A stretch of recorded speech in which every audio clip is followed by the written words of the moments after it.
Abra sua Bíblia aí, Lucas capítulo 7, versos 37 ao 50.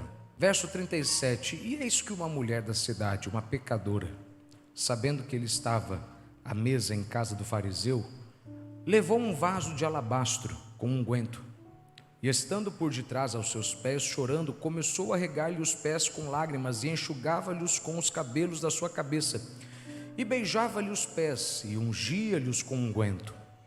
Quando isto viu o fariseu que o tinha convidado, falava consigo, dizendo: se este fosse profeta, bem saberia quem e qual é a mulher que lhe tocou, pois é uma pecadora.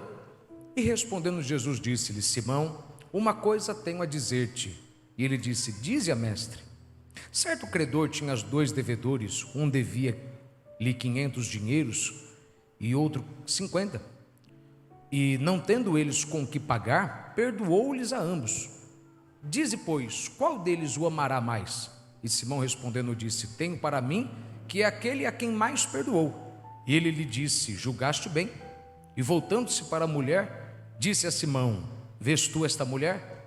Entrei em tua casa e não me deste água para os pés, mas esta regou-me os pés com lágrimas e me enxugou com os teus cabelos.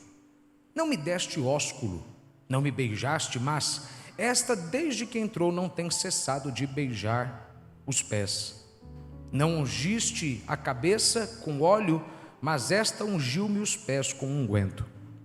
Por isso te digo que os seus muitos pecados lhe são perdoados, porque muito amou, mas aquele a quem pouco é perdoado, pouco ama. E disse-lhe a ela: os teus pecados estão perdoados. E os que estavam à mesa começaram a dizer entre si: quem é este que até perdoa pecados? E disse a mulher: a tua fé te salvou, vai-te em paz. Veja a ordem, porque a ordem é importante. Não é vai em paz, a tua fé te salvou. É, tua fé te salvou, vai em paz. Isso tem total importância se você quer aprender a lidar com o sentimento de culpa. Primeiro você crê e depois a paz vem. Se eu tivesse que parar aqui, alguém já teria entendido já. Vamos ler o que Jesus disse para ela, verso 50, 1, 2, 3. E disse a mulher, diga, a tua vai-te em paz. Graças a Deus. Senhor, eu te agradeço, peço, fale conosco.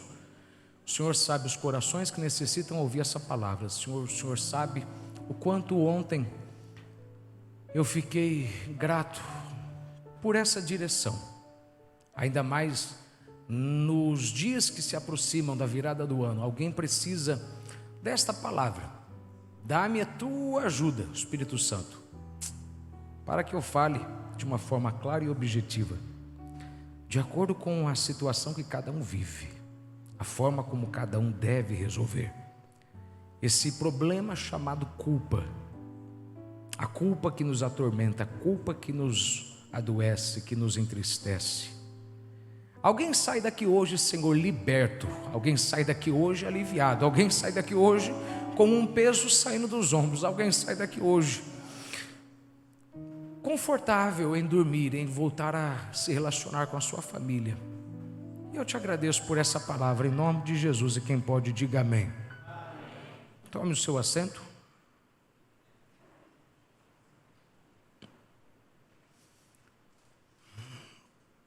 Não é difícil, não é fácil, na verdade. É difícil falar sobre isso. Mas eu quero que você guarde essa palavra muito no seu coração, porque ela é uma palavra que não precisa ser repetida, se você entender ela claramente, lidando com a culpa. Essa mulher, ela vem até Jesus, e mais uma vez eu não vou falar tanto dela, mas na verdade eu quero usar o que ela fez para te entender como que você se livra da culpa. E ela quebra um vaso de alabastro nos pés e unge os pés de Jesus, um vaso tão caro que os estudiosos dizem que 1 ano de salário equivalia a um vaso. A pessoa precisava trabalhar 1 ano inteiro para comprar um. E quando ela compra, ela não abre, ela não poupa, ela quebra. Ela quebra e ela esparrama. Como se ela estivesse dizendo: é muito caro isso aqui e eu não vou economizar. Se é para abrir mão do que custa caro, eu vou abrir mão a ponto de que não dê para recuperar. Eu vou largar de uma vez, porque eu preciso de uma mudança. E isso acontece na casa de um fariseu.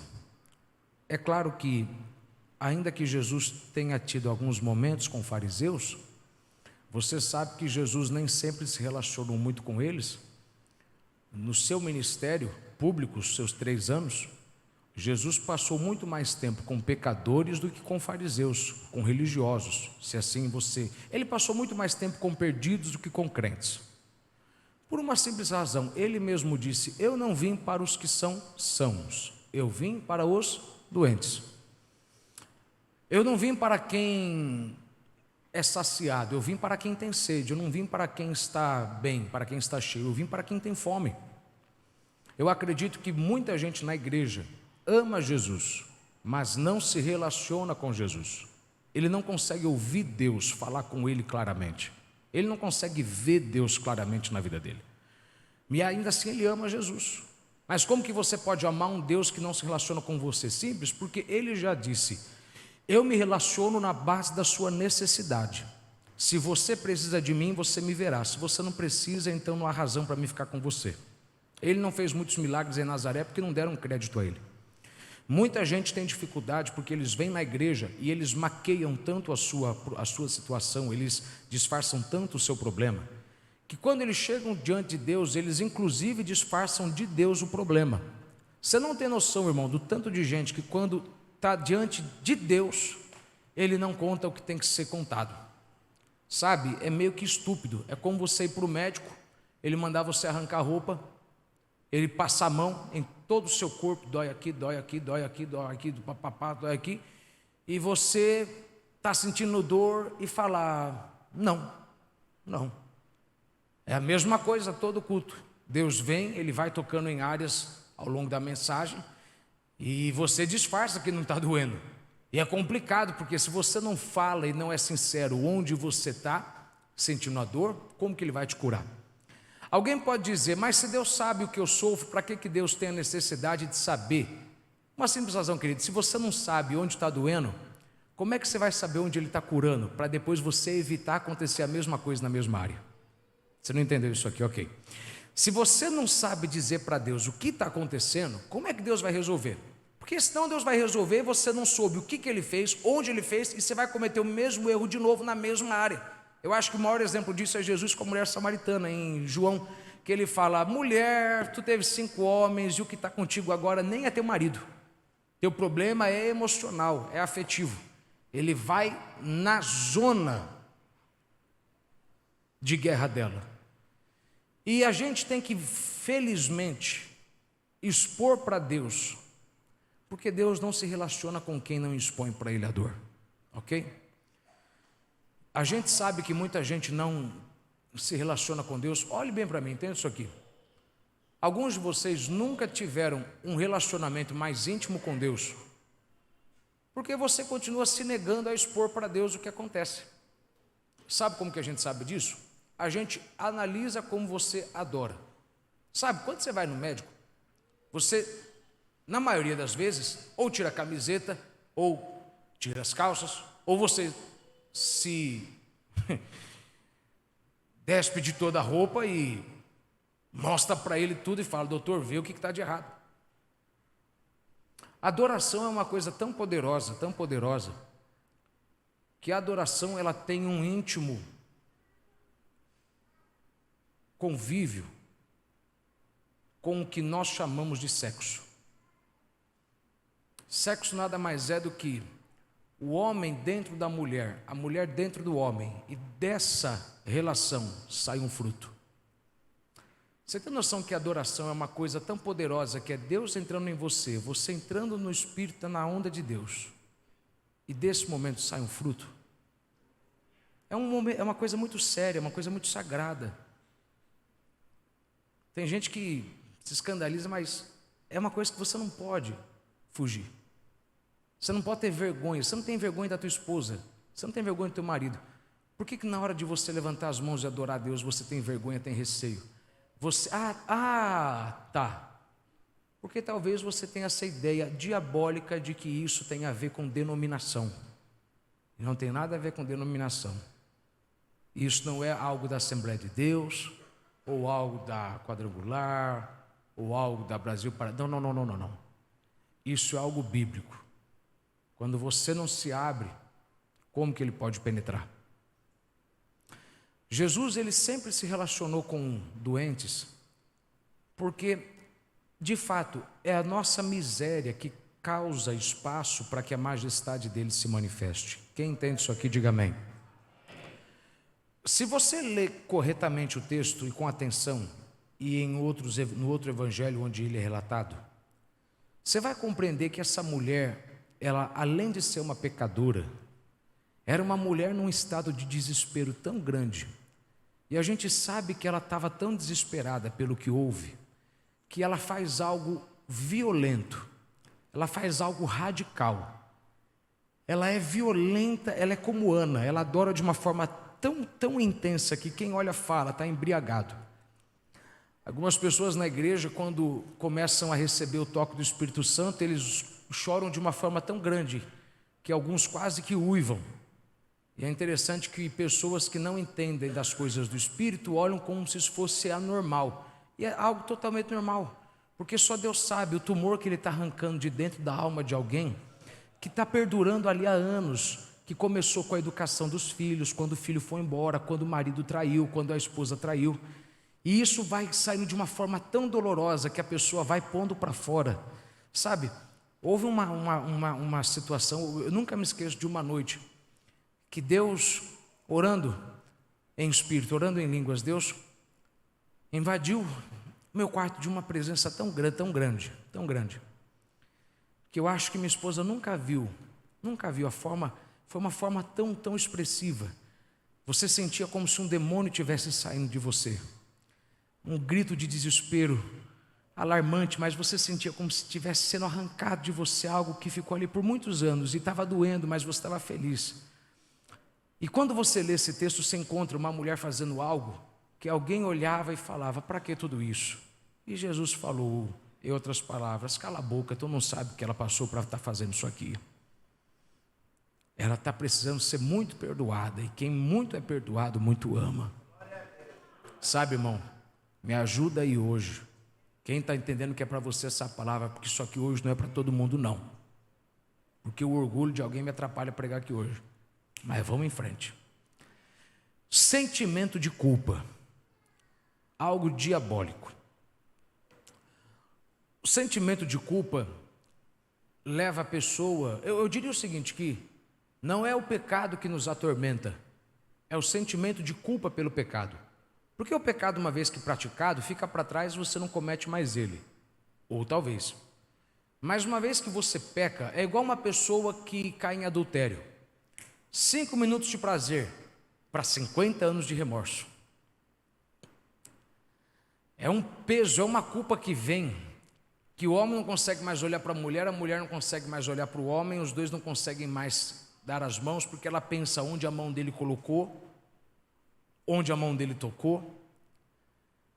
Este homem, ele talvez tenha dificuldade de acariciar a mulher, porque ele fica pensando: será que ela está pensando que eu estou passando a mão no cabelo dela, pensando que eu estou passando a mão no cabelo da outra?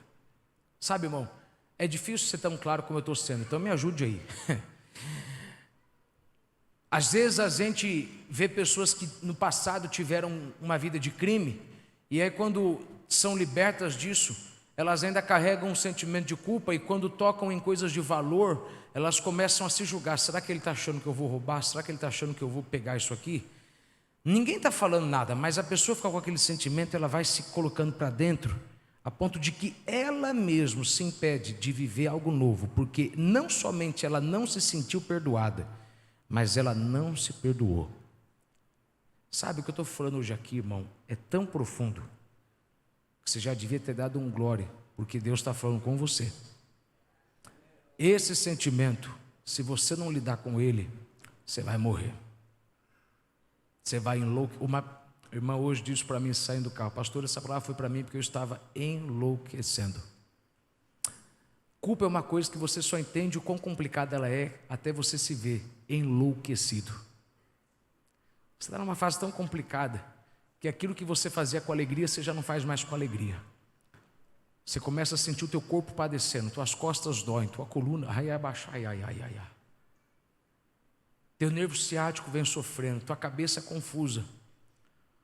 E o pior de tudo, as pessoas que você mais ama, você para de se relacionar com elas, porque você ainda não consegue se enxergar liberto de um peso e entrar na sala e conversar e comer com todos, porque você fica pensando: o que eles estão pensando de mim? Quando ninguém está pensando nada.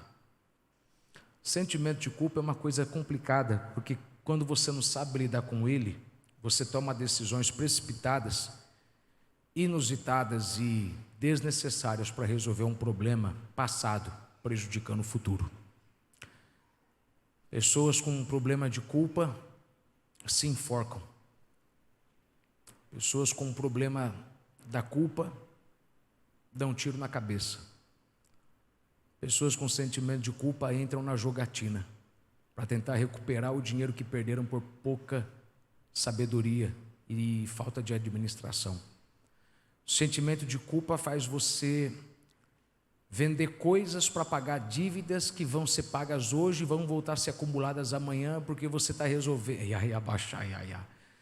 Você está tentando resolver com quimioterapia uma coisa que só vai ser removida com cirurgia. A sua má administração não foi resolvida e você não quer mudar para acabar com essa culpa de uma vez por todas. Entenda o que eu quero lhe falar, eu quero tentar ser rápido aqui. Culpa é uma coisa que, se você não lidar com ela, vai te matar. A maioria das pessoas que estão morrendo por conta de culpa, estão morrendo tão devagar que os últimos 10 anos da vida dele foram anos de total decadência. A pessoa já não cuida mais do corpo, já não vai mais no salão fazer o cabelo, já não faz mais as unhas, já não se veste bem, já não toma mais banho, deixa a casa suja.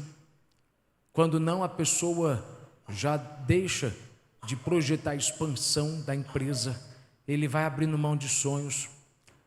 Por quê? Porque a culpa que essa pessoa sente pelo que ouve causa nela o seguinte sentimento: nada mais pode acontecer depois do que aconteceu. Eu vou te falar sobre 3 tipos de culpa, mas antes eu quero que você entenda uma verdade muito importante. Quem me ouve, diga amém. Tempo não resolve nada. Tempo só piora. Culpa é uma coisa que muita gente deixa quieto e espera, o tempo vai resolver. Se o tempo resolvesse, então por que a gente coloca gesso na perna de alguém que quebrou o osso? Se o tempo resolve, por que você não deixa ali a perna quebrada e do jeito que está? Ah, porque o tempo não resolve nada, o tempo só piora o que já foi feito. O tempo resolve quando a gente usa o tempo corretamente. A gente engessa a perna, coloca o osso no lugar e com o tempo volta a ficar bem. Muita gente quer lidar com o sentimento de culpa deixando o que houve parado, porque ele pensa: se eu deixar isso quieto, resolve. Meu irmão, deixar isso quieto não resolve, só vai piorar. Você tem que endireitar, e aí com o tempo isso vai se resolver. Qualquer pessoa que diz para você: deixa quieto e não toca mais nisso porque piora, não é tão verdade. Porque, mais uma vez, se tempo curasse, por que a gente tem que pôr gesso na perna quebrada? Não era só deixar exposto? Ah, tá. O tempo resolve quando a gente endireita. Entenda algo. Tem algo dentro de você que você tem que endireitar. Porque se você endireitar, com o tempo, você ficará bem. Eu falei que era difícil hoje, né, irmão? Se você não endireitar, o tempo vai continuar passando e você vai continuar quebrado. E o pior, meu irmão, quanto mais tempo passa e você não resolve, mais difícil fica de colar no lugar. Você tem que compreender, meu irmão, que quanto mais tempo você demora para arrancar de você coisas, mais difícil se torna arrancar elas. E isso é complicado. O diabo usa o sentimento de culpa. E essa mulher, ela teve um livramento do sentimento de culpa. E a culpa que ela sentia era tão grande que ela chora e ela beija os pés de Jesus. Ela beija, ela beija. Ela constantemente ela vai beijando, ela vai beijando.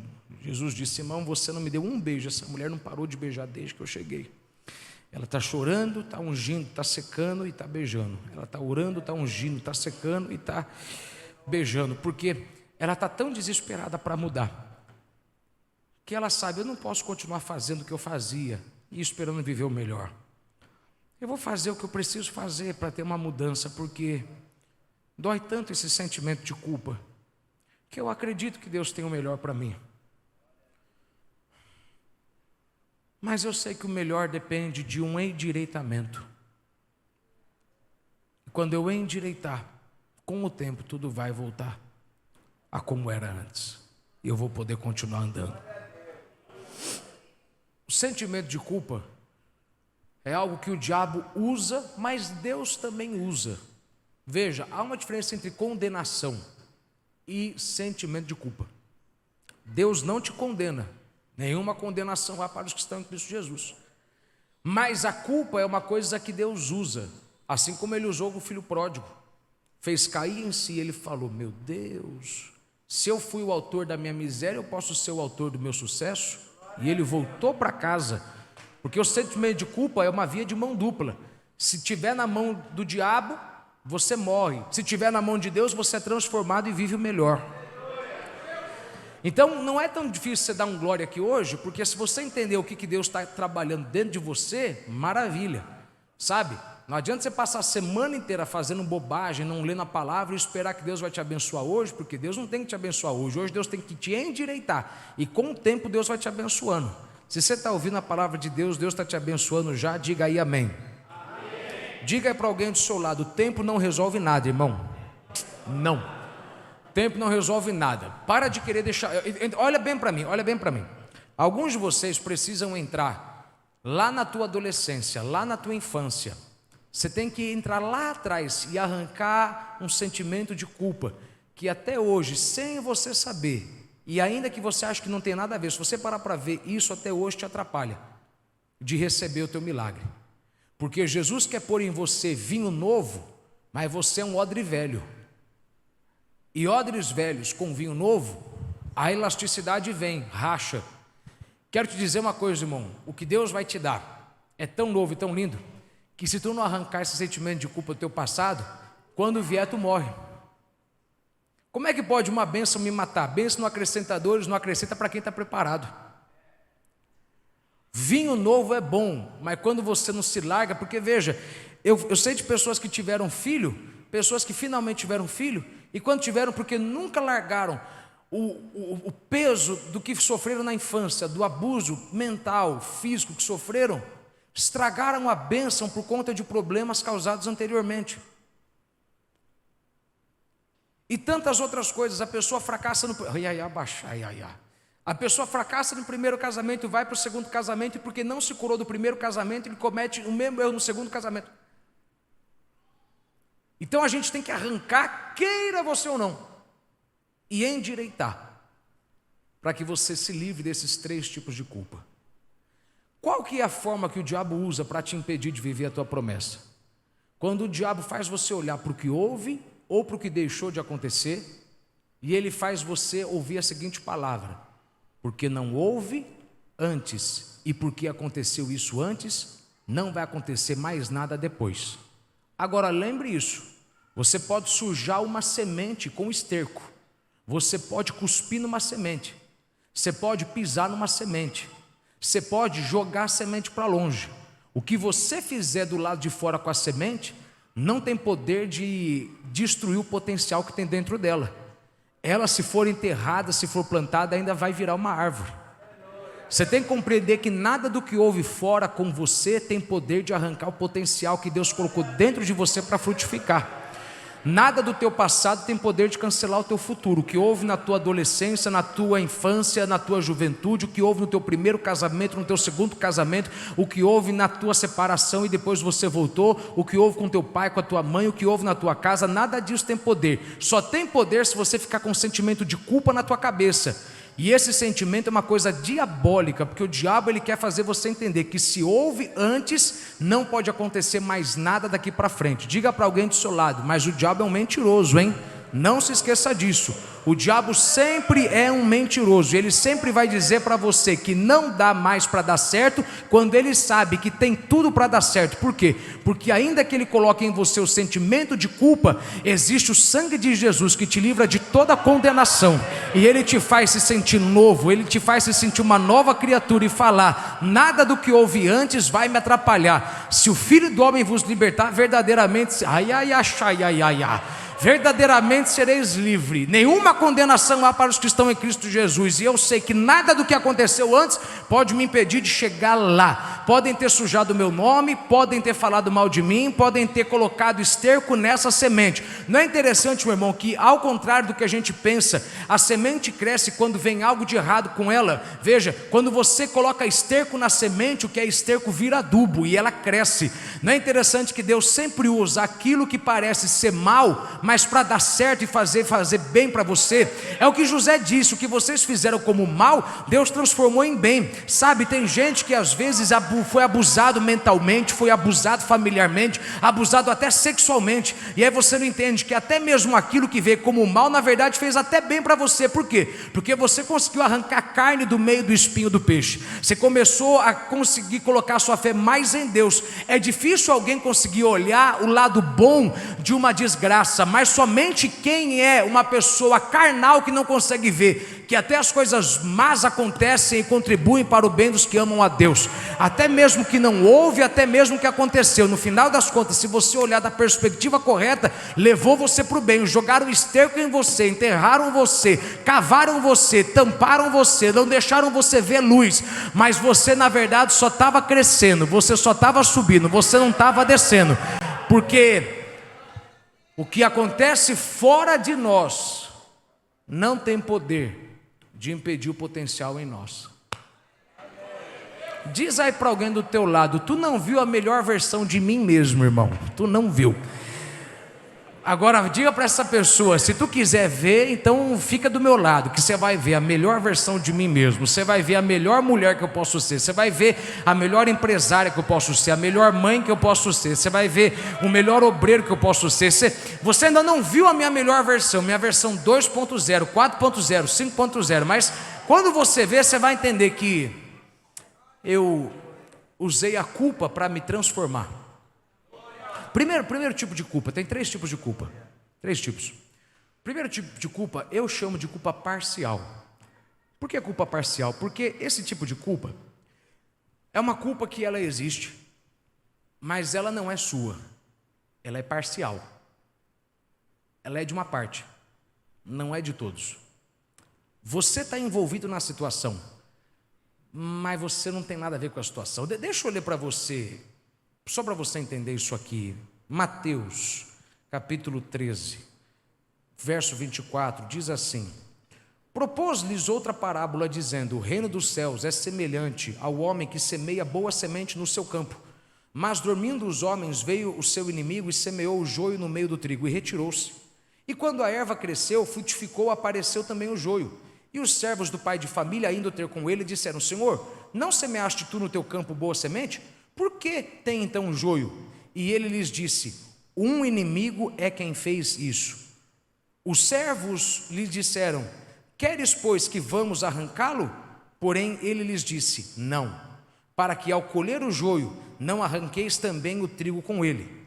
Deixai crescer ambos juntos até a ceifa, e por ocasião da ceifa, eu direi, não é vocês não vão fazer nada, eu direi aos ceifeiros: colhei primeiro o joio e atai-o em molhos para o queimar, mas o trigo ajuntai-o no meu celeiro. Deixa eu te explicar o que essa parábola aqui significa em relação ao sentimento de culpa parcial.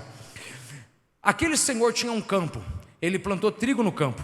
Quando finalmente veio a colheita, os servos olharam e falaram: meu senhor, o senhor não plantou trigo? por que está aparecendo joio? O senhor plantou joio? Ele falou: não, um inimigo fez isso, eu não tenho nada a ver com isso, isso aí não é obra minha não, eu sei o que eu plantei, eu estou colhendo o que não mereço colher, mas isso aí não é culpa minha não, isso aí é culpa do inimigo, um inimigo fez isso. Olha, você tem que entender, meu irmão, que coisas que vêm subitamente na tua vida, normalmente são coisas que você não plantou, porque se você plantasse, você já estaria esperando acontecer alguma coisa de acordo com o que você fez lá atrás. Mas quando você está perto de viver a tua colheita e do nada vem um problema, vem uma situação que você não esperava, você fala: Senhor, o que eu fiz para merecer isso? Senhor, eu não fiz nada para merecer isso. Senhor, eu eduquei meu filho certinho. Senhor, eu fui uma boa esposa, eu fui um bom marido. Senhor, eu fui um bom patrão, eu fui uma boa patroa. Senhor, eu fui um bom crente. Senhor, eu fui dizimista fiel. Senhor, eu fui ofertante fiel. O que aconteceu? Eu não fiz nada. Senhor, o que eu fiz? Senhor, o que eu fiz? E Deus fala: você não fez nada, você não fez nada. É uma culpa parcial. A culpa é de alguém, mas não é sua, é de outra parte. Quem fez isso? Diz aí para alguém do teu lado, até essa pessoa entender o que Deus está falando. Um inimigo fez isso aqui, um inimigo. Eu não sei qual inimigo, mas um inimigo fez isso. Irmão, tem algo na tua vida que está dando de errado agora. Você sabe isso, você não plantou para colher esse joio. E você tem que entender, pare de se culpar. Um inimigo fez isso. Você sabe, você educou o teu filho corretamente, ele foi embora. Como é que ele pode ter ido embora? Irmã, um inimigo fez isso. Você sabe que um inimigo fez isso. Tem gente que muitas vezes olha para você e fala o seguinte: não, se está dando coisa errada na tua vida, quer dizer então que você teve participação, você plantou joio. Mas o que Jesus ensina aqui é o seguinte: quando problemas inesperados vêm, pode ter certeza, a sua avaliação tem que ser espiritual. Não olhe com olhos físicos e tente enxergar onde eu errei para viver isso aqui. Não, teus olhos físicos não vão enxergar. Por quê? Porque você sabe, você plantou bem. Olhe com olhos espirituais e veja que não foi você, mas foi um inimigo que fez isso. Foi um inimigo que fez a pessoa ir embora, foi um inimigo que fez a pessoa te processar, foi um inimigo que fez a pessoa te trair. Você não plantou isso na vida da pessoa, você plantou seriedade, você plantou amor. E toda vez que você entende que um inimigo fez isso, você tem paz no teu coração, porque você sabe: eu não tenho culpa e não tenho participação nisso. O que aconteceu, aconteceu, mas eu não tenho nada a ver com isso.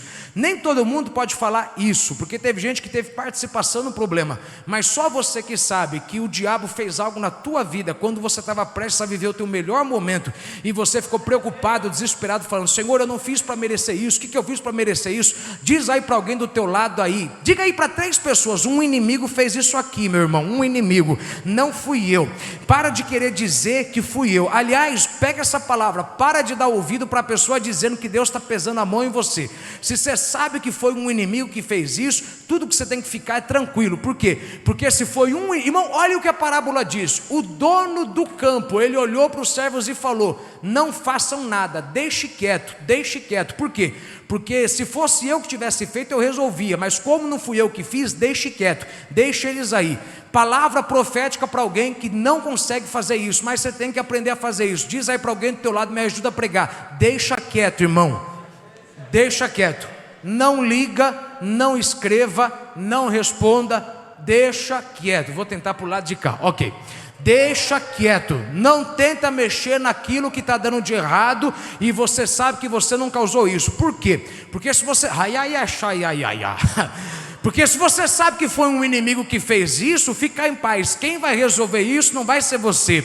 Quem vai resolver isso vai ser Deus. E Deus vai na hora certa falar: agora eu vou resolver o que o inimigo fez.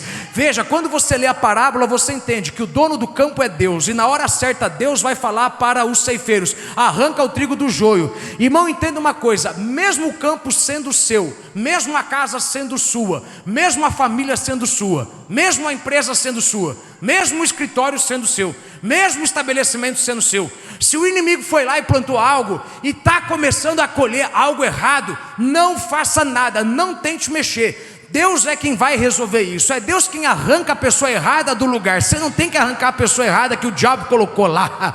Ok, você não tem fé para isso, né, meu irmão? Mas você tem que ter fé de que você vai olhar para o problema e vai falar: eu não vou mexer em você. Por quê? Porque eu não plantei você, eu não coloquei você aí, eu não fiz você vir para cá. Deus vai resolver você na hora certa. Isso aqui, meu irmão, já era para você ter levantado a mão, já era para você ter dado glória. Vou tentar aqui de novo. Estou pregando melhor que tu está dando glória. Deixa isso quieto.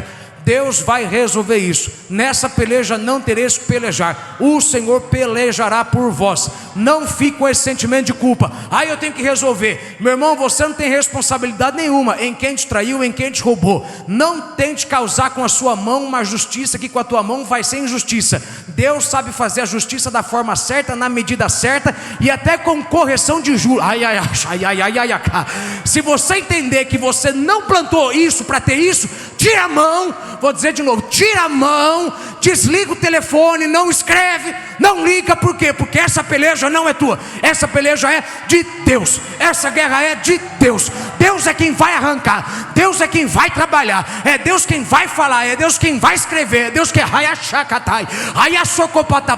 falando para alguém que está querendo resolver algo que você não pode resolver, porque não foi você quem causou, não foi. Olha para alguém e diga, até essa pessoa entender, diga, arranca a mão disso, meu irmão, arranca, deixa na mão de Deus. Deixa na mão de Deus. Deus vai falar com ele, Deus vai tratar com ele, Deus vai resolver. Você sabe que você não plantou joio. Mas eu estou desesperado. Falando para alguém aqui, meu irmão, que você está agoniado. Mas eu não fiz para merecer isso. Eu não fiz. Eu sei que você não fez. Calma, quem fez isso foi um inimigo. Quem fez isso foi o diabo. E quando você entende que foi ele quem fez, tudo que você tem que fazer é dar um passo para trás e falar, eu não vou resolver isso não, quem vai resolver isso aí é o Senhor. Eu vou dizer isso aqui até você rasgar de glória aí. Dá um passo para trás e deixa Deus resolver. Levanta a mão e agradeça a Deus, porque Deus está te dizendo, nessa peleja você não vai gastar um suor.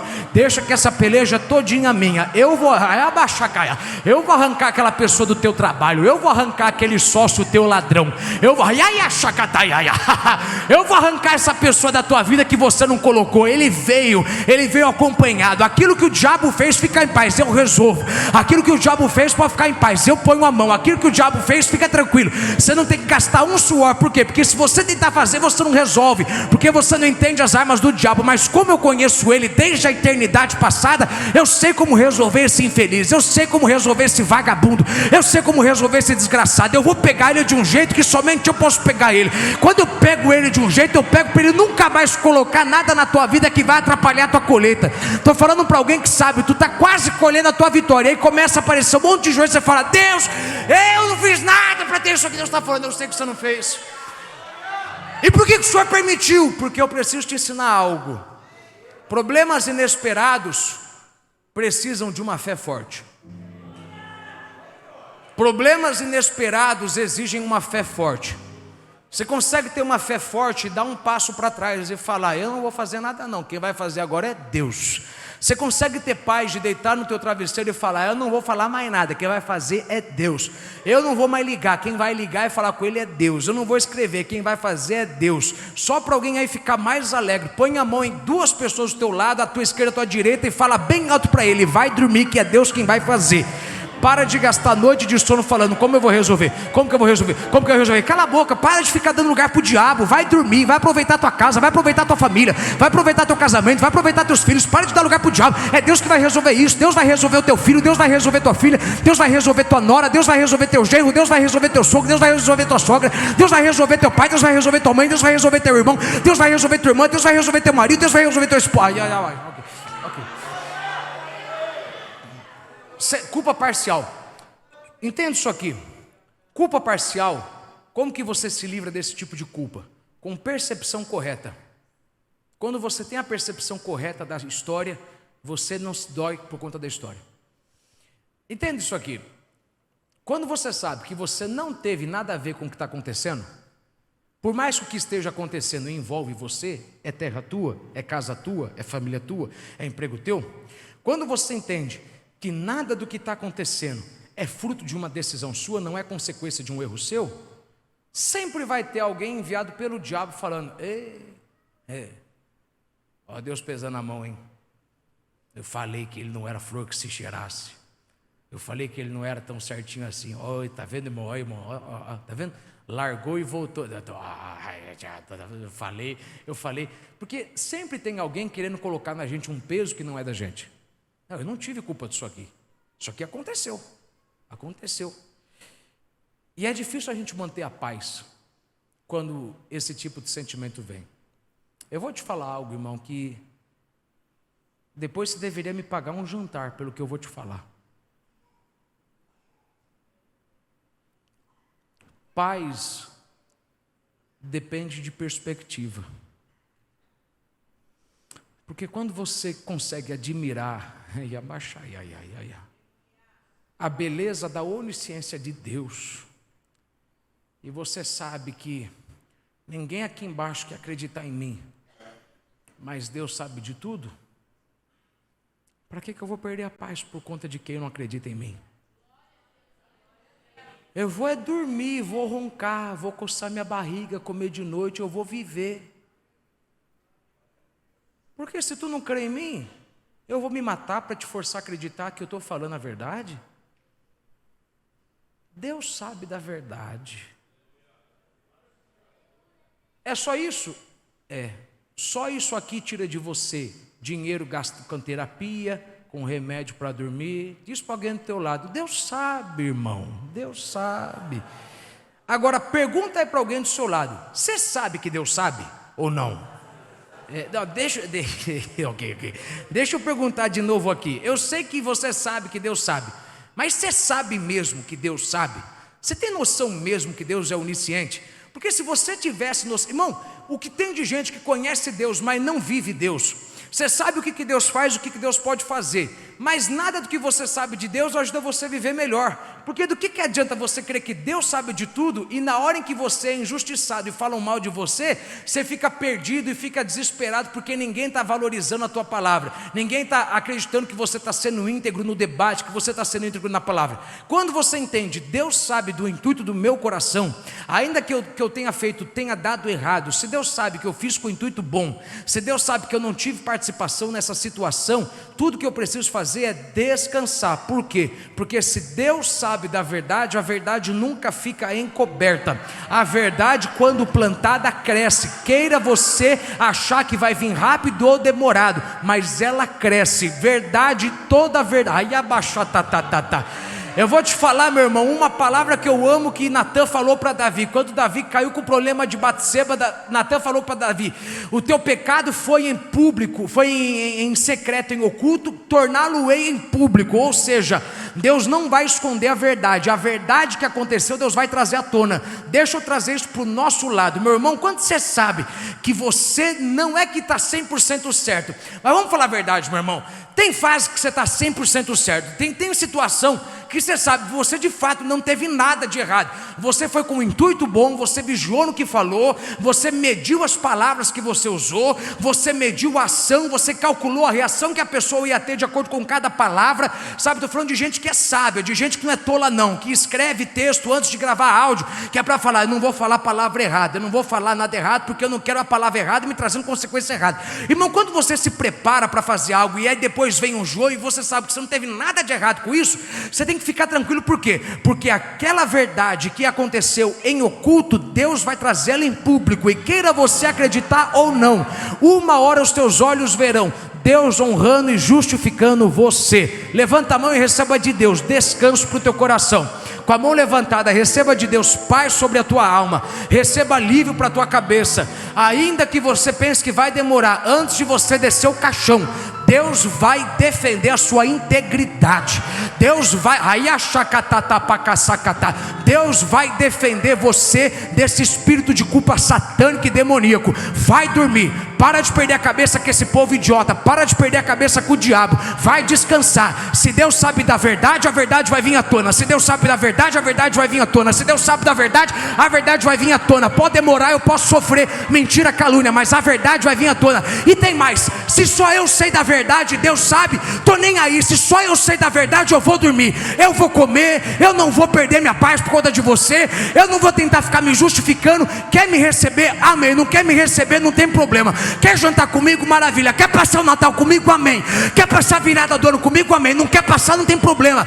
Eu não vou ficar ligando para forçar você a acreditar na minha versão da história, porque eu sei da verdade da minha versão da história, eu sei da verdade, eu sei da integridade, e eu sei de uma coisa: Deus conhece o intuito do coração do homem, a palavra dele penetra na divisão do coração, da alma, vai até só quem crê nisso aí, diga bem alto aí: Deus sabe de tudo. Não, esse Deus sabe de tudo, você nem sabe que Ele sabe de tudo. Diga aí mais alto: Deus sabe de tudo. Se Deus sabe de tudo, por que você quer que todo mundo acredite em você? Deixa esse povo idiota para lá. Esse povo está fazendo se perder a tua saúde. E Deus, Deus está falando aqui hoje, irmão. Deus está falando aqui hoje. Esse povo está arrancando a tua paz, vai dormir. Você não está vendo que você está envelhecendo, ficando com ruga? Irmão, olha bem para mim. Você não está vendo o tanto que você está gastando de creme para arrancar essas tuas rugas? Você não tem noção que até teu dinheiro está sendo gasto por conta desse povo endemoniado? Vou fazer um botox aqui, um botox aqui. Vai por quê? Porque você está chorando tanto, está ficando tanto com a cara franzida, que agora tem que fazer de novo. Não precisava estar gastando esse dinheirão para fazer isso agora. Por quê? Era só você entender. Deus sabe? Amém. Se Deus sabe, ok.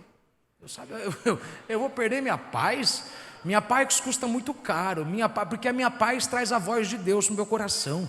A minha paz faz eu ouvir a voz de Deus no meio da tempestade. A minha paz é o que faz eu ter gás para continuar trabalhando. A minha paz, tudo que eu quero é ter paz. Alguém aqui pediu para Deus esses dias: Senhor, eu quero paz e harmonia na minha casa. E Deus está falando: fica em paz. Se você mudar a perspectiva tua, tu vai ter paz. Se tu sabe da verdade, fica em paz. Vai dormir, vai dormir, vai dormir, vai dormir. Tua harmonia e a paz da tua casa depende da tua perspectiva. Se tu sabe que eu sou onisciente, vai dormir, vai descansar, põe tua cabeça no teu travesseiro, desfruta do que eu te dei, porque tu sabe, eu sei da verdade. Ok. Primeiro tipo de culpa, culpa parcial. O segundo tipo de culpa é um tipo um pouco mais diferente, porque o primeiro tipo de culpa é o seguinte: se você mudar a forma como você vê, você muda o peso que você está recebendo. Você sabe, você não teve culpa nisso? Maravilha, você não tem que se sentir culpado. O segundo tipo é o seguinte: você tem que assumir: eu sou culpado. Eu sou culpado, eu errei, eu não deveria ter feito o que eu fiz. Mas em compensação, eu também não vou deixar isso me matar, não. Porque o que tem de gente morrendo num lugar por conta do sentimento de culpa, ele fez pazes com o passado, porque ele não quer mudar o presente e confrontar que o atraso para o futuro é negligência dele em relação à culpa. Esse sentimento de culpa transformadora é aquele que eu falei para você, é como o filho pródigo. Deus permite você sentir a culpa e ver que você causou isso. E se você não assumir que você causou isso, você não pode mudar a sua vida. Você tem que chegar no momento em que você vai pôr a mão na sua cabeça e vai falar: eu assumo. Eu assumo o quê? Que de fato eu sou responsável por isso. E porque eu sou responsável por isso, eu vou melhorar a forma como eu estou agindo, para não deixar isso acontecer de novo. Deixa eu dar um exemplo para você. Você já falou alguma coisa que o que você falou não refletia o que você era? E aí você falou uma coisa que não era o que você é, e as pessoas estão te chamando de uma coisa que você não é por conta do que você falou? Te chamam de arrogante, de orgulhoso, de egoísta, porque você falou algo que não refletia quem você era. E você fala: meu Deus, o que foi que eu falei? O que foi que eu falei? Eu estou falando, mano, de quando você sabe que você está naquele dia, você dá às vezes, você dá brecha para o velho homem, para a velha mulher vir, e aí você: ô sua feia, sua endemoniada, sua bruxa, não me enche o saco, e fica aqui, e você vai falando, depois que desliga o telefone, você fala: meu Deus, o que eu falei? Obrigado pelos poucos sinceros que entendem o que eu estou falando. O que eu falei? Eu não sou isso aqui. E aí você sabe, meu irmão, não dá para voltar e pegar a palavra uma vez que foi solta. Uma flecha lançada e uma palavra dita, você não volta atrás. Mas você pode fazer a pessoa entender o seguinte: olha, o que eu falei não é o que eu sou. Eu não sou isso. E para te provar que eu não sou isso, eu não vou mais falar o que eu falei. Porque a culpa vai me transformar, vai me ensinar a ser mais calmo, mais prudente. Olha, deixa eu falar uma coisa para você, meu irmão. Quando você for gravar um áudio para alguém, eu às vezes falo umas coisas, irmão, que eu acho que tem gente que não leva a sério o que eu estou falando, não. Quando você for gravar um áudio para alguém, fecha a tua boca, senta, escreve, lê de novo, mede a palavra. Depois de umas 5 horas, se você se sentir confortável com o que você vai falar, aí você grava o áudio para a pessoa e manda. Até lá, cala a boca. Sabe por quê? Porque vai te custar tão caro para resolver o que você fala. Vai te custar tão caro o que você falou, que por mais que eu acredite em você, é difícil acreditar que você vai mudar. Ô irmão, essa dica aqui agora, depois dessa, irmão, você me comprava um cachorrão hoje, lá no Norte-Sul, você comprava, no Cambuí, você pagava para mim um hoje. Estou salvando tua vida aí, teu casamento. Às vezes eu falo duas coisas: não briga quando sair de casa e quando chegar. Se você briga quando sair, ele não vai querer voltar. E se você briga quando ele volta, ele vai querer sair. Uma cabecinha ali falou assim: ô glória, aleluia, ai que bom. Culpa transformadora é aquele sentimento que você tem que entender o seguinte: eu preciso mudar quem eu sou. Eu não posso ficar mais negligenciando e assumindo o seguinte: não, eu não fiz nada de errado. Não, eu tenho que assumir. A culpa transformadora te ensina a ajudar melhor. Só que tem um problema: nem todo mundo usa esse tipo de culpa, porque esse tipo de culpa Deus usa ele. Mais uma vez, Deus não condena. Deus não condena, mas culpa Deus deixa você sentir. Ele deixa você sentir responsável pelo que você fez. Olha o filho pródigo. Só que tem um problema, irmão, é o seguinte: o que tem de gente que quando faz a burrada, ele ao invés de consertar e assumir que ele fez, ele faz uma edição da história. Quando você tem um filme é filmado, termina as filmagens, o diretor se senta com o produtor e eles começam a fazer o quê? Primeira fase, partes de cortes. Vamos cortar o que ficou em excesso, ok. Aí ficou mais ou menos bom, ok. Agora vamos cortar o que a gente não gostou. Aí quando ele vai cortando o que não gostou, ele vê o seguinte, que ficou melhor a história. Ficou mais fácil de se entender. E ele conseguiu fazer acontecer uma coisa na história agora que não havia acontecido no roteiro original. Tem gente que quando faz uma burrada, ele sai cortando o filme do rolo e ele edita e costura. E ele tira a participação dele na história e só lembra da participação dos outros. Não, eu não falei nada não. Foi o seguinte, ela começou, e aí, você sabe, né? Ela começou, e depois que ela começou, eu não tenho culpa disso não. Ela começou, eu estava baixinho, eu estava com a voz baixa, eu estava tranquilinho, eu estava falando, calma, não é bem assim. Aí a pessoa começou a gritar do meu lado, aí você sabe, eu fui falando, calma, calma, e ninguém é de ferro, né? Você sabe, o velho homem, ele ficou lá vivo no tanque batismal, ele veio, pegou eu aqui, e aí eu falei que eu não deveria, e aí você editou a história do filme para parecer que você é o bonzinho, mas vamos voltar no original. Vamos voltar nas cenas excluídas, nas cenas deletadas. Vamos pegar lá o bônus do DVD. Você sabe, irmão, que quem errou foi você, que você ligou no dia errado para a pessoa. Foi você quem tocou naquele assunto que você já sabia antes. Se eu tocar nesse assunto vai dar bobagem, vai dar besteira. E aí você tocou naquele assunto e aí deu a burrada. Mas para você ficar com a tua mente mais palatável, mais leve, você edita a história para falar o seguinte: eu não tenho culpa, a culpa é toda dele, a culpa é toda dela. E aí, meu irmão, entra uma questão que você tem que compreender, que envolve essa mulher. Essa mulher, ela assume que a culpa é dela, ela assume que ela errou, e ela vem até Jesus num ato de desespero, tipo tentando dizer: Senhor, eu errei, mas eu não sou um erro. Eu quero mudar, porque eu não quero fazer. Mas o que aconteceu com a vida dessa mulher? A gente não sabe, a Bíblia não fala que tipo de pecado que foi, nem quanto tempo demorou. Mas quando você vê ela fazendo o que ela fez, você entende que ela está vindo, assumindo com humildade, dizendo: Senhor, eu estou cansada de ser o mesmo, eu não quero mais perder a cabeça como eu perdia, falar o que eu falava, me ajude a mudar, porque eu estou cansado de colocar culpa nos outros e atrasar o meu sucesso. Eu estou caminhando para o final, mas deixa eu te falar uma coisa aqui: para de colocar culpa do teu fracasso nos outros. Tinha um homem, meu irmão, que a Bíblia diz, há 38 anos, ficou no tanque de Betesda, 38 anos, Jesus perguntou para ele o seguinte: e aí, qual que é a tua história? Ele falou: meu Senhor, toda vez que eu tento entrar, alguém vem e mergulha na minha frente e rouba a minha oportunidade. Quanto tempo você está aqui? 38 anos, 38 anos e você não mergulhou até hoje? Peraí, deixa eu tentar fazer você entender que toda vez que você lê essa história, você tem dó desse moço. Eu sei que você tem dó, mas lê o que Jesus falou. Jesus perguntou: tu quer ser curado mesmo? A palavra de Jesus é tipo assim: meu cara, para de se fazer de leitão mamar deitado. Você quer mesmo melhorar ou não? Porque se você quiser, você já tinha melhorado. Deixa eu falar alguma coisa. Irmão, Jesus, me ajuda, glória. Irmão, me dá um glória aí, só para disfarçar que Deus não está falando com você. Por favor, sério, para disfarçar. Para de colocar o fracasso teu financeiro, profissional e familiar nos outros. Se não dava para você ir andando para lá, ia arrastando. Se não dava para ir arrastando, ia rolando, ia rolando, ia rolando. Isso não dava para fazer do nada. Olhava para um cego que estava andando e falava: ô cegueta, vem cá, você tem perna, eu não tenho perna, mas eu enxergo, tu não enxerga. Pega eu no colo que eu falo, vira a esquerda, vira a direita, agora me joga lá. Porque uma coisa é fato, meu irmão: quando você fica editando a história para jogar a culpa do teu fracasso dos outros, você não entende uma coisa: Deus te deu tudo o que você precisa para viver a tua promessa. Você ainda não viveu porque você tentou de uma forma só. E porque você tentou de uma forma só e não deu certo dessa forma, você não tentou de outra. Você queria que alguém te jogasse lá. Você queria que alguém viesse e desse dinheiro para você comprar. Larga a mão de graça. Se ninguém vier e dar dinheiro, arregaça a manga e vai trabalhar mais. Não deu para comprar à vista, para de ser bobo. Deus te deu dinheiro para dar de entrada, dá de entrada. Deus que deu a entrada vai pagar o resto da parcela. O que tem de gente que fica atrasando o milagre porque ele fala: eu quero desse jeito, eu quero ser jogado lá. E Deus está falando: para de graça.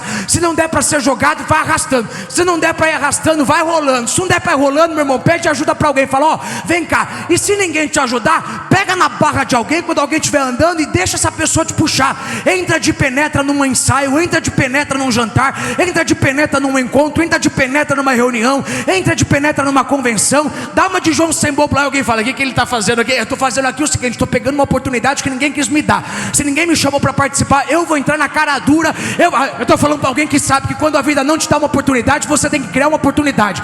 Se a vida não te deu uma oportunidade, cria uma oportunidade. Entra no jantar, entra no encontro. Mas ninguém me chamou, vai lá na cara dura, porque você sabe, você precisa de uma chance, ninguém está te dando. E você está ficando velho, está atrasando o tempo. E você tem que falar: Senhor, eu me nego a ficar colocando a culpa nos outros. Eu sou culpado do meu atraso, mas eu não vou deixar isso me deixar triste. Pelo contrário, eu vou entender que não deu certo desse jeito, e porque não deu certo desse jeito, eu vou mudar minha forma de agir, e eu vou agir de outra forma. Olha aí para alguém, que eu já estou terminando. Diga para essa pessoa: se não deu certo de um jeito, tenta de outro. Mas tenta, meu irmão, para de reclamar. Diz aí para alguém, até se me ajudar a pregar e alguém começar a entender que Deus está falando com você: para de tentar só um caminho. Se não deu certo ser jogado, se não deu certo ninguém te colocar lá, vai se arrastando, vai se humilhando. Sabe, é interessante, alguns de vocês fizeram rifa para pagar a faculdade. Alguns de vocês venderam coisas para pagar a faculdade. Você vendeu Yakult na rua para poder sustentar teus filhos. Aí agora você quer dar uma de João sem braço, de desentendido,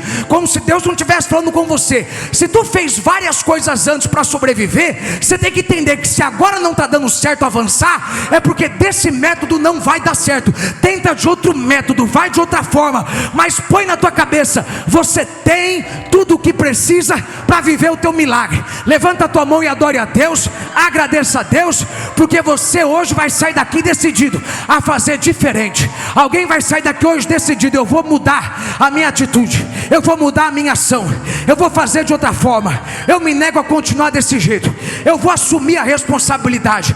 Eu não posso mudar aquilo que eu não assumo. Eu tentei só de uma forma conseguir, e agora que eu vi que não está dando certo do jeito natural, eu vou tentar de outro jeito, porque eu sei da promessa que Deus me fez. Eu sei de onde Deus disse que vai me levar. E se não deu certo pelo caminho A, eu vou pelo caminho B. Se não der certo pelo B, eu vou pelo C. Se não deu certo pelo C, eu vou pelo D. Mas eu me nego a morrer paralisado em áreas da minha vida que Deus me chamou para andar, que Deus me chamou para ter abundância, que Deus me chamou até abaixar.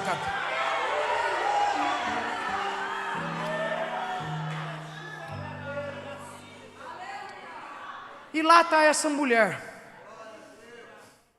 nos pés de Jesus, com um vaso quebrado, chorando, tipo dizendo: Senhor, eu tentei alcançar a felicidade de outros jeitos, não vou mudar minha forma de agir. A culpa veio para me transformar. O diabo queria que eu pegasse essa culpa e ficasse trancado em casa, mas não. O diabo queria que eu pegasse o que deu errado e me trancasse, me isolasse e abrisse mão do sonho. Eu não, porque eu sei que eu tenho algo melhor. Estou falando para alguém que sabe: você não está vivendo a tua melhor versão, você não está vivendo a tua melhor fase, você não está vivendo a tua melhor parte da história. Você sabe que você pode ir mais longe, você sabe que você pode viver algo melhor. E você tem que dar um tapa na cara do diabo e falar: diabo, esse sentimento de culpa hoje eu vou transformar em sentimento de mudança. Eu vou começar a mudar. Levanta a mão quem já está sentindo mudança. Eu estou falando para a gente aqui dentro que Deus já está te mudando. Agradeça a Deus aí. Agradeça a Deus porque teve gente que teve esse sentimento e parou. Mas você não parou. Deus falou: muda, muda, muda. Tu nunca deu 100% de você num projeto só. E agora tu vai dar 100% de você nesse projeto. Muda, porque eu tenho mais para você. Se tiver que quebrar um vaso, quebra. Se tiver que criar um escândalo, cria. Mas não abra mão. Você sabe, você não nasceu para ficar paralisado. Eu te chamei à minha imagem e semelhança. Eu te chamei para ter uma casa abençoada. Eu te chamei para dizer: eu e minha casa serviremos ao Senhor. Eu te chamei para ter uma boa saúde. Eu te chamei para poder viver uma boa medida, recalcada, sacudida e transbordante. Se isso aqui não é para você, porque tu está com a vida perfeita, mas para quem está com a vida complicada, para quem está com uma situação que está demorando tempo para acontecer, levanta a mão e agradeça a Deus. Só agradeça e fala: Senhor, obrigado, porque o Senhor não deixou a culpa me desanimar. O Senhor não deixou o fracasso me desanimar. Pelo contrário, o Senhor me mostrou: desse jeito não deu, vai de outro. Dessa forma não deu, vai de outra. Desse jeito não deu, vai desse jeito. Levanta a mão e agradece a Deus. Faz um barulho. Eu estou pregando melhor que você está dando glória. Faz barulho, porque cada barulho que você faz é um sentimento de culpa indo embora da tua vida. Faz mais barulho aí. Dá um glória mais alto. Dá um aleluia mais alto. Fale em língua estranha. Não faça outra coisa a não ser deixar Deus arrancar esse peso de você agora. Diga: está lançado por terra, está jogado por terra todo sentimento de culpa, de depressão. Eu lanço por terra. Deus está usando esse fracasso para me mostrar: tenta de outro jeito, tenta de outro jeito, tenta ficar mais crente que eu faço tu chegar lá, tenta orar mais que eu te faço chegar lá, tenta jejuar mais que eu te faço chegar lá, tenta trabalhar em outra área de profissão que eu vou te fazer chegar lá, tenta outro banco que eu vou te fazer chegar lá, tenta outra empresa que eu vou te fazer chegar lá.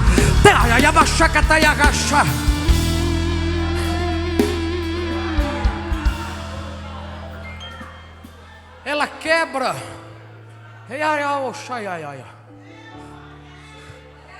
Ela quebra uma coisa tão cara. Ai.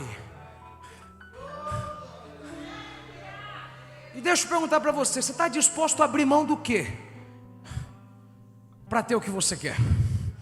Você está disposto a abrir mão do teu cansaço e orar mais?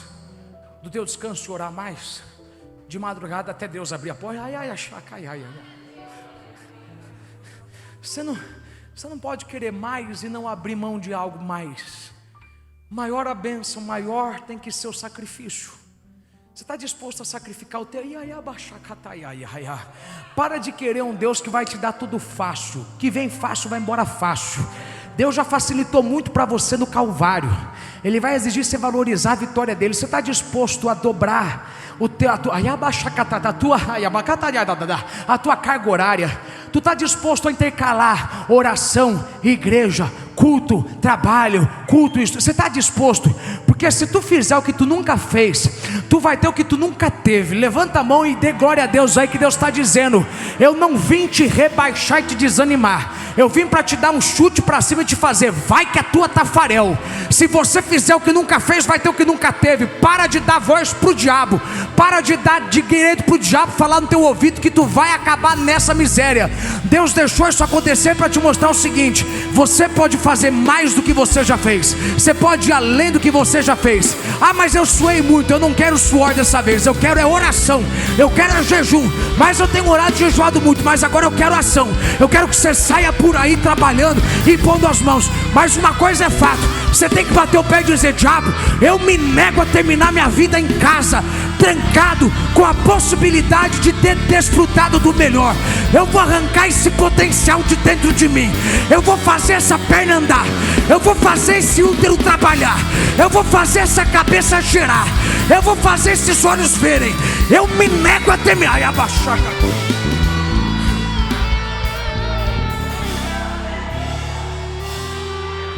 E aí, sempre tem que ter um bobão. Ô irmão, sempre tem que ter um povo idiota. Ô, raiva desse povo idiota. Ah, para quem está fazendo tudo isso? Cala a boca, tu não sabe a história dela?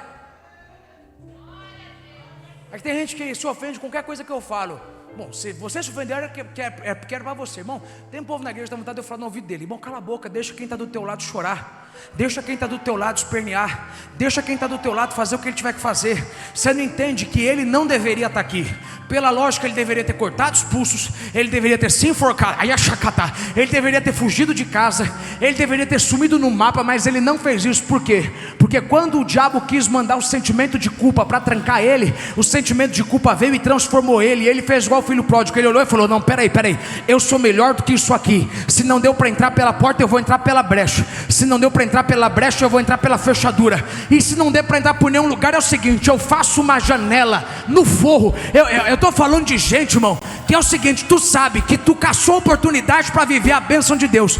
Tem bênção que Deus dá e Deus abre o caminho, mas tem bênção que Deus dá, que Deus deixa o caminho fechado, mas Ele te dá um machado. Ele fala: sai cortando e abrindo o caminho, porque eu já coloquei lá no meio a tua vitória. Sai por aí, sai ligando, sai entrando, sai indo em evento, vai em reunião, vai em evento, viaja. Abaixa a catalha sábada. E essa mulher está adorando. Eu preciso terminar. Essa mulher está adorando, porque Jesus está tirando um peso dela, um peso de culpa. Ela não quer mais ser a mesma, ela quer mudar. E Jesus deu chance para ela mudar. Mas Jesus falou: filha, tua fé te salvou, vai em paz. Ele não falou: tenha paz, vai que a tua fé te salvou. Não, olha a ordem. Deixa eu te falar um pouco sobre o terceiro tipo de culpa e eu termino. O terceiro tipo de culpa é a culpa opressora. É aquela culpa que você sente, mas diferente da transformadora, você sabe que não dá para transformar mais nada. Por quê? Talvez porque a pessoa que eu feri morreu, fugiu, foi embora.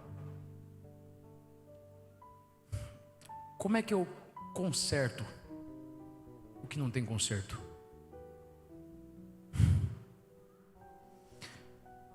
Agora o negócio fica difícil. Como é que eu resolvo o que não tem solução? Vamos falar a verdade, irmão. Tem coisas que aconteceu na tua vida que tu sabe não tem mais solução. Não dá para mudar o que houve com o teu corpo. Não dá para pagar o tempo que você ficou preso. Não dá para pagar o tempo que você ficou viciado.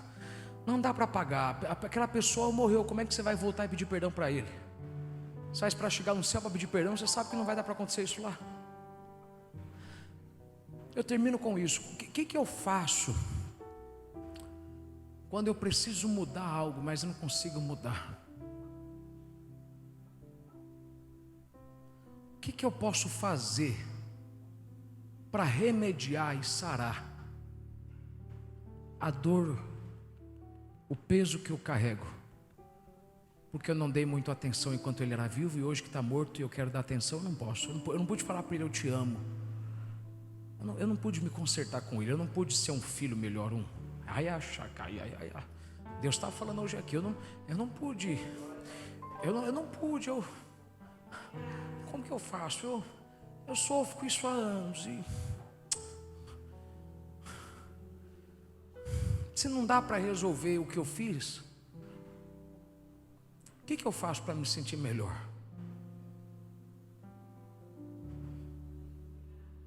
Algo tão simples, mas é difícil você pôr em prática. Diz aí para alguém que está à sua esquerda: tenha fé.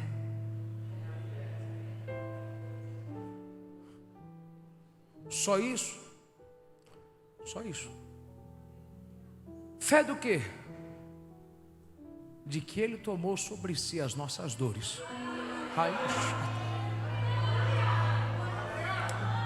Ele foi moído por nossas transgressões,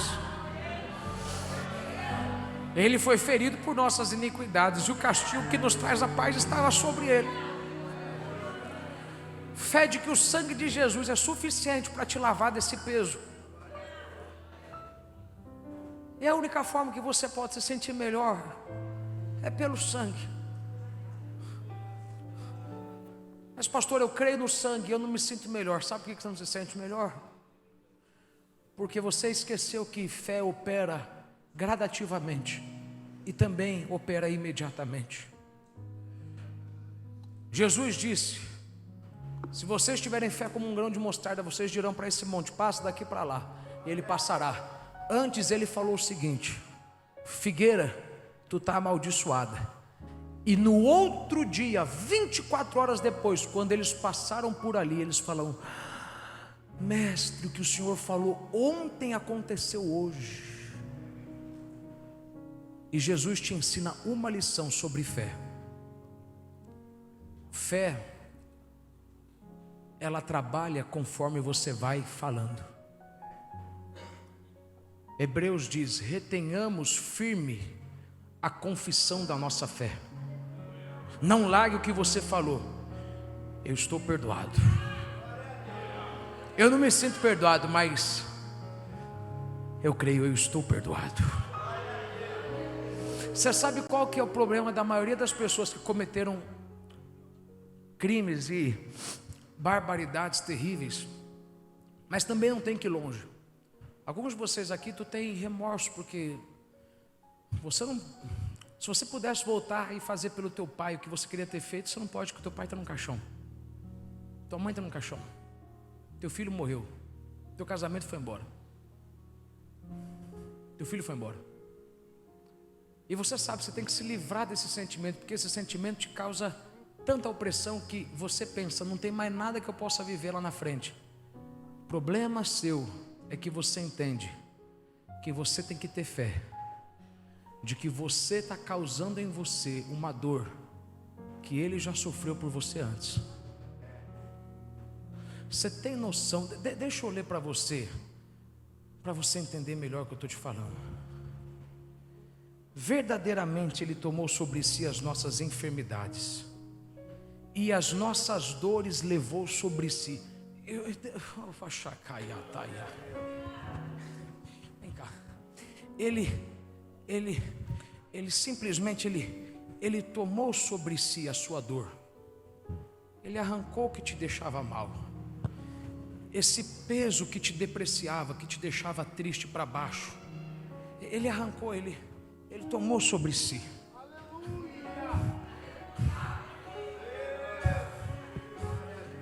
Para que quando você cometesse algo, você pudesse olhar e falar: ele já tomou sobre si as minhas dores. Eu não preciso ter remorso pelo que houve, porque o remorso é o seguinte: eu sofro pelo que houve porque sei que nada vai mudar.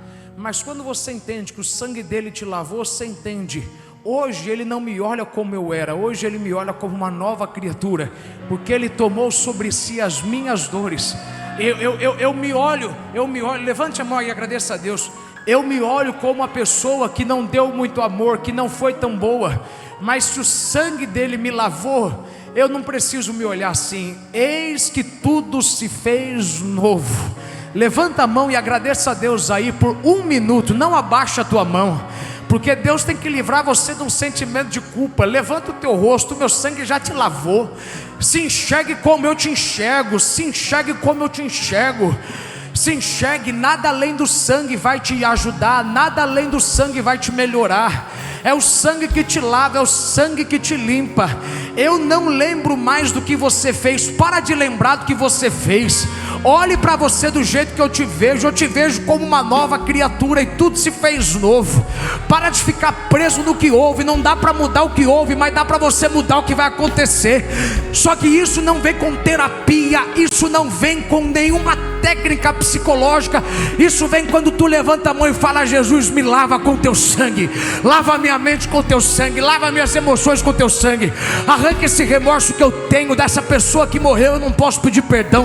Eu trouxe esse problema para minha vida, fui eu quem desgracei aquela fase da minha vida, e eu preciso me sentir perdoado, eu preciso me sentir limpo, eu preciso me sentir leve, eu preciso me sentir leve para voar como a águia, eu preciso me sentir leve para correr a passos de cavalo, Eu preciso me sentir leve para poder alcançar minha vitória. Mas é um peso que me pesa. Mas eu vim te lembrar disso aqui: nada além do sangue. Tudo que você precisa é o sangue, e nada além do sangue. Nada além do sangue. Você não precisa ficar fazendo terapia para se libertar. É tudo sangue, nada além do sangue. Deixa o sangue, deixa o sangue, deixa o sangue, deixa o sangue. Levante a mão. Levante a mão. Até quando, irmão, você vai continuar carregando um peso que você não precisa carregar? Você tem noção que tudo que você tem que fazer é falar: Jesus, tudo que eu precisava é que o Senhor me lavasse com teu sangue e me ajudasse a ser uma pessoa nova. Eu preciso me enxergar bem. Meu Deus, até os músicos estão ruins hoje aqui. Eu preciso me enxergar melhor. Eu preciso viver melhor. Mas pesa tanto isso em mim. Eu olho para a fotografia dele e dela. Eu olho para os dias que eu tive. Eu olho para o trabalho que eu tive, para a empresa que eu tive. E não dá para voltar atrás. Fechou, foi embora, vendeu o lugar, já nem existe mais. Como que eu faço? Porque o peso do passado me impede de viver o futuro. Simples. Filha, vai que a tua fé te salvou.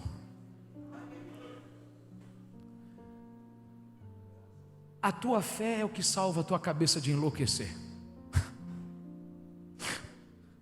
A tua fé é o que salva a tua cabeça de enlouquecer. Eu choro porque alguns de vocês aqui não sabem o quanto que você sofre, porque você carrega um peso que você não tem que carregar. Você tem remorso de um tempo que Deus, Ele está olhando o céu e perguntando: até quando você vai sofrer por isso? O que houve, houve. E eu não te olho mais do jeito que você se olha. Sabe como que eu te vejo? Eu te vejo lá na frente, você ainda se vê no passado. Você já parou para ver que tem... Você já parou para pensar que talvez na tua vida tenha um pecado grave que tu cometeu? Talvez tu deitou com uma pessoa que tu não queria que essa pessoa soubesse, roubou. Talvez tu matou alguém. Talvez tu teve um caso homossexual na adolescência, lésbico na infância, não sei. Talvez tu cheirou drogas, talvez... E não é interessante que tem coisa que você fez e faz tempo que você não lembra que fez? Tem coisa que se você puxar agora você vai lembrar, mas você não lembrava disso mais. Sabe por quê? Porque essa uma coisa você deixou o sangue de Jesus te lavar e você teve fé que o sangue de Jesus te lavou. As outras coisas você não tem fé. Não é bom quando você põe uma roupa boa, antes de sair de casa você olha no espelho, ajusta aqui, ajusta ali, finese, tô chique, tô lindo, tô pronto para arrasar. Por que você muitas vezes olha melhor o teu corpo do que o seu espírito? Sabe por que é difícil essa palavra? Porque esse é o tipo de palavra que não é para todo mundo. E sabe por que não é para todo mundo?